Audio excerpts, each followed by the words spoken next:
Dili makatarungan og wala sa lugar. Kini ang nahimong tubag ni Jensen Lone District Representative Congresswoman Sherlyn Banyas Nograles.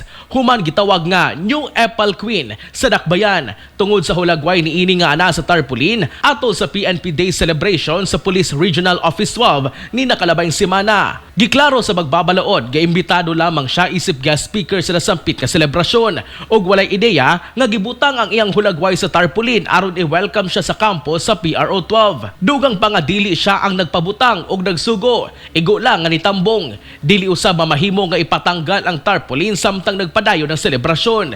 Hinoon mapasalamaton siya sa gibuhat sa kapulisan apan wala niya gikalipay sa dihang gisaway mahitungod sa butang nga dili matud pa niya kontrolado. Dili magud makatarungan ang ilang mga komento, Chris, wala na sa lugar ba?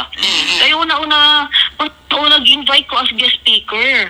Tapos wala ko kabalo na butangan kung tarpaulin dito.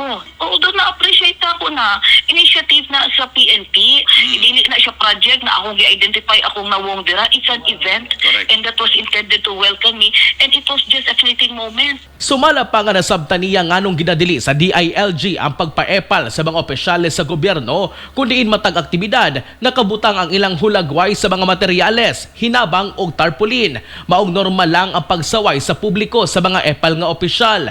Apan sa iyang bahin, wala siya kalabutan sa iyang hulagway nga naa sa tarpaulin. Nagsaad usab kini nga dili usikan ang kwarta sa katawhan aron magpaepal lang. Dili ko magsayang sana sa resources. Those are legitimate reactions from the people. Correct. Kung pwede ba naman sa medal na imong nawong, di ba? Mga katropa, dagang mga pamaagi aron mahimong produktibo ang imong adlaw. Likayi ang pagpaepal. Mag Santon Plus Coffee Mix na adlaw-adlaw. Alang sa nagkiusang Pilipino para sa Pilipinas, kini si katropang Philip Olegario.